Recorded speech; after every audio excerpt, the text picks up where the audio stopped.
प्रधानमंत्री ने कहा है कि प्रधानमंत्री किसान सम्मान निधि और कृषि से जुड़ी अन्य योजनाओं से देश के करोड़ों किसानों को मिल रही है नई ताकत।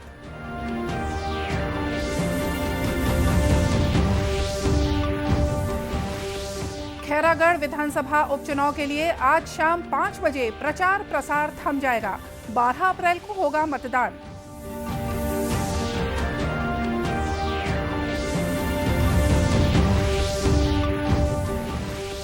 प्रदेश स्तरीय मानस गायन स्पर्धा में पहुंचे प्रसिद्ध कलाकारों ने अपनी प्रस्तुतियों से समा बांधा।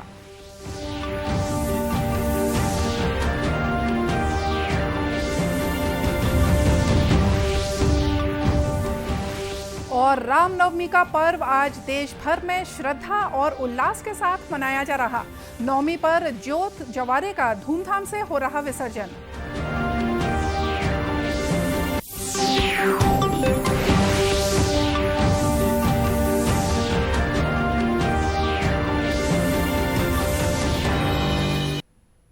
नमस्कार, आप देख रहे हैं दूरदर्शन समाचार। मैं हूं मोनिका शर्मा और आइए अब देखते हैं समाचार विस्तार से। प्रधानमंत्री नरेंद्र मोदी ने कहा है कि प्रधानमंत्री किसान सम्मान निधि और कृषि से जुड़ी अन्य योजनाओं से देश के करोड़ों किसानों को नई ताकत मिल रही है। अपने ट्वीट संदेश में उन्होंने कहा कि देश को अपने किसानों पर गर्व है और जब हमारे किसान सशक्त बनेंगे तो देश और अधिक समृद्ध होगा। प्रधानमंत्री किसान योजना के तहत किसानों के पात्र परिवार को हर वर्ष 6,000 रुपए का वित्तीय लाभ दिया जाता है।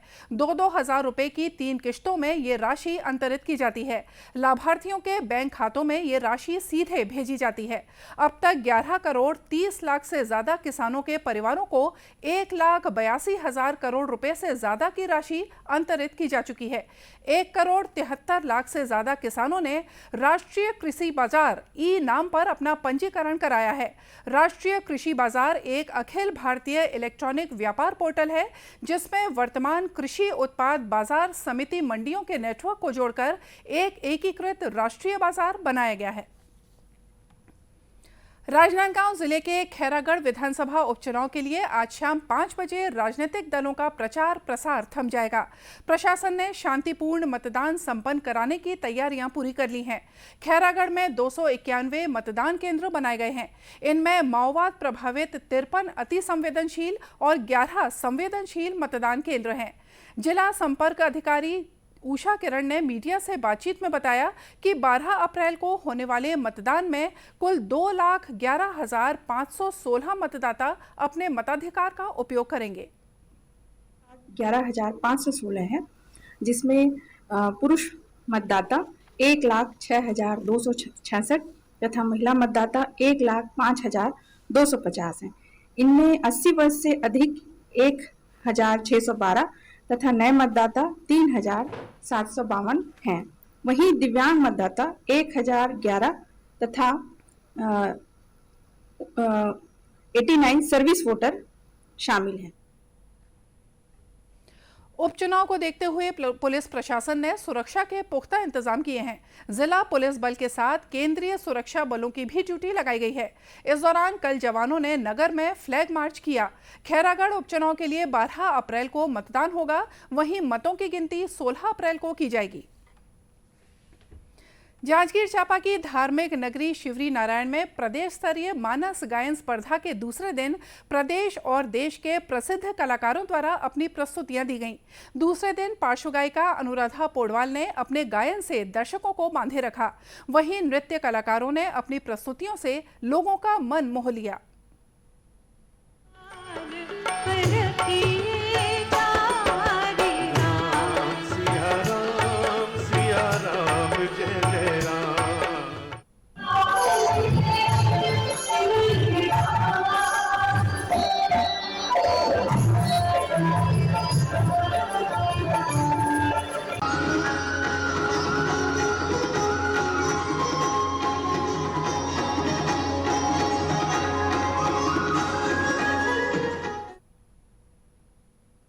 इस अवसर पर विधानसभा अध्यक्ष डॉक्टर चरणदास महंत ने कहा कि कबीर परंपरा के अनुसार जगत में 4 प्रकार के भगवान राम हैं।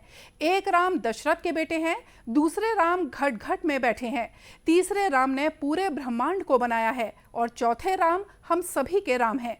डॉक्टर महंत ने कहा कि भले ही कबीर, तुलसी या वाल्मीकि के रामायण अलग अलग हों, लेकिन सब में एक बात समान है और वो है भगवान श्री राम। कि राम गमन पथ या पर्यटन पथ जो हमारी कल्पना है कि भगवान जहाँ से आए थे, हरचौखा कोरिया जिले में पड़ता है, जहाँ से रामचंद्र जी ने अपने कदम यहाँ रखे थे और जिस रास्ते से आए थे यहाँ सवरी जी का स्थान देखते हुए आगे बढ़े थे। 3 दिवसीय इस आयोजन में प्रदेश के 25 जिलों से आए 350 से ज्यादा मानस कलाकार अपनी कला और प्रतिभा का प्रदर्शन कर रहे हैं। राष्ट्रीय कोरोना टीकाकरण अभियान के तहत अभी तक 185 करोड़ 70 लाख से ज्यादा टीके लगाए जा चुके हैं। केंद्रीय स्वास्थ्य मंत्रालय ने बताया है कि पिछले 24 घंटों में 14,38,000 से ज्यादा वैक्सीन की डोज दी गई हैं। इस बीच केंद्र सरकार ने कहा है कि देश भर में कोविड टीकाकरण की गति में तेजी लाने और इसका विस्तार करने के प्रति सरकार वचनबद्ध है। वहीं देश भर में कोविड के 1054 नए मरीजों का पता चला है। वर्तमान में करीब 11,000 कोरोना संक्रमित मरीजों का देश के विभिन्न अस्पतालों या होम आइसोलेशन में इलाज चल रहा है।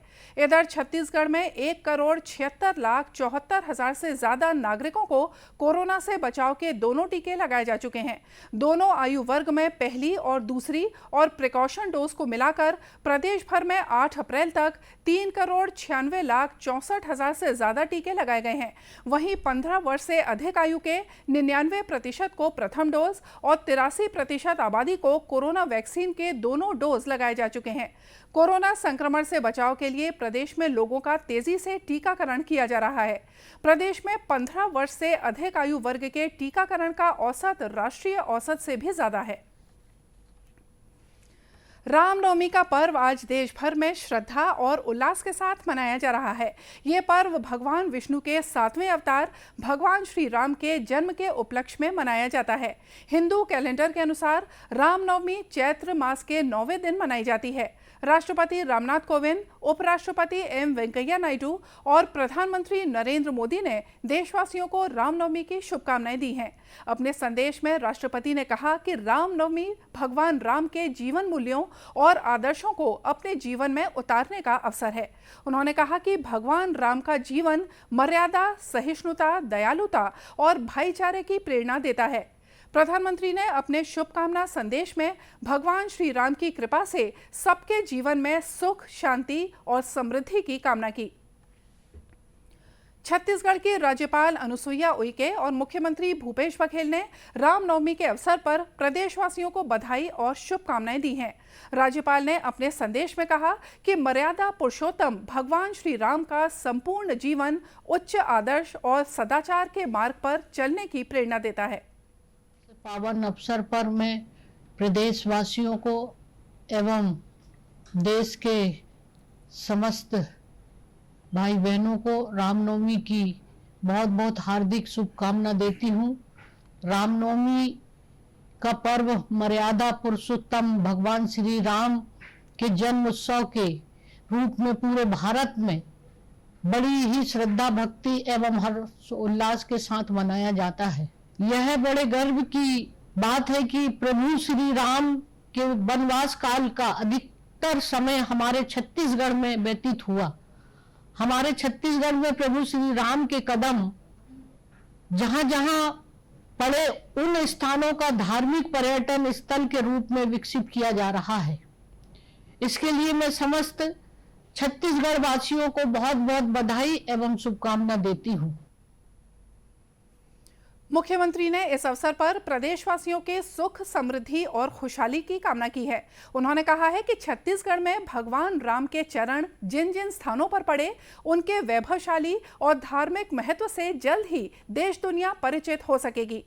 वहीं प्रदेश में नवरात्र पर्व भी श्रद्धा और उल्लास के साथ मनाया जा रहा है। आज नवमी है। इस अवसर पर मंदिरों में विविध कार्यक्रम आयोजित किए जा रहे हैं। दुर्ग जिले के वैशाली नगर स्थित कालीबाड़ी मंदिर में भी आज देवी की महाआरती और पूजन का कार्यक्रम आयोजित किया गया है, जहां श्रद्धालु बड़ी संख्या में पहुंचकर महाआरती में सम्मिलित हुए। वहीं मंदिर में कन्या पूजन का भी विशेष आयोजन हुआ, जहां कुंवारी कन्याओं के पूजन के बाद उन्हें भोजन कराया गया।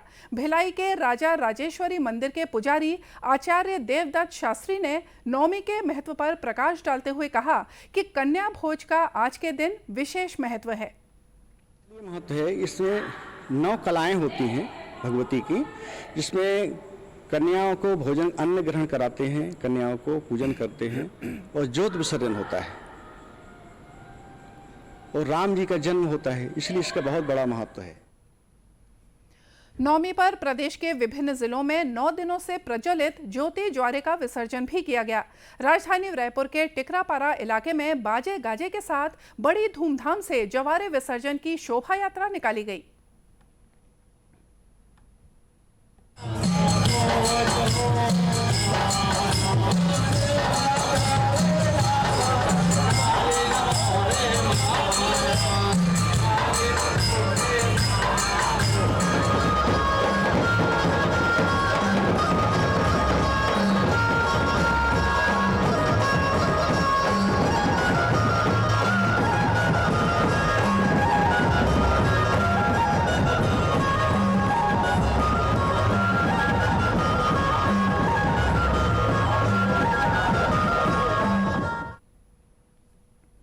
ये शोभा यात्रा प्रमुख रास्तों से होते हुए कंकाली तालाब पहुंची, जहां ज्योति ज्वारे का विसर्जन किया गया। आजादी के लिए भारत का संघर्ष आधुनिक विश्व के महानतम संघर्षों में से एक है। दूरदर्शन समाचार इतिहास की धारा बदलने वालों की झलक रोजाना आपके लिए लेकर आता है। आज की इस कड़ी में हम बात कर रहे हैं स्वतंत्रता सेनानी चिरावुरी यजनेश्वर चिंतामणि के बारे में।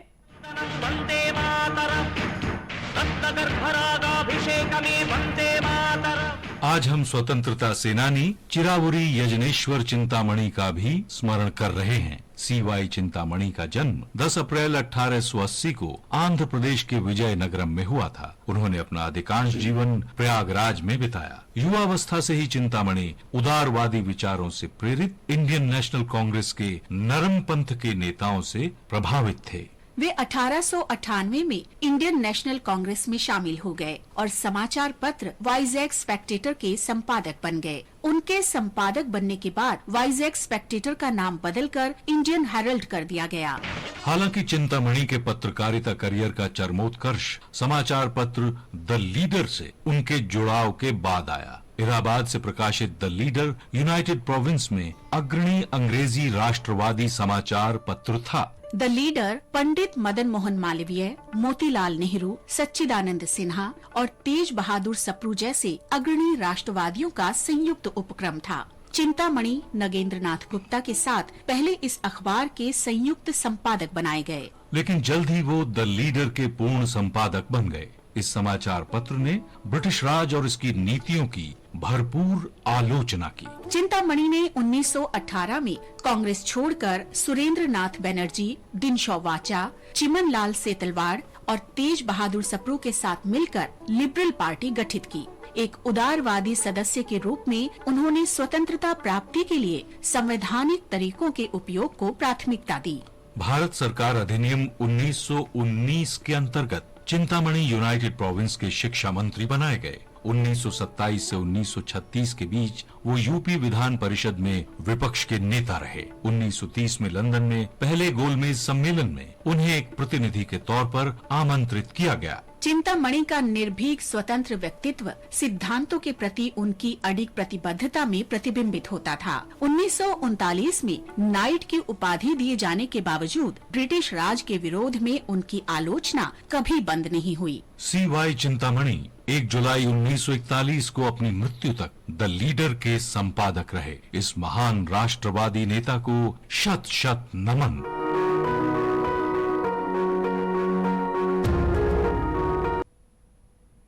और इसी के साथ ये समाचार बुलेटिन यहीं समाप्त हुआ। नमस्कार।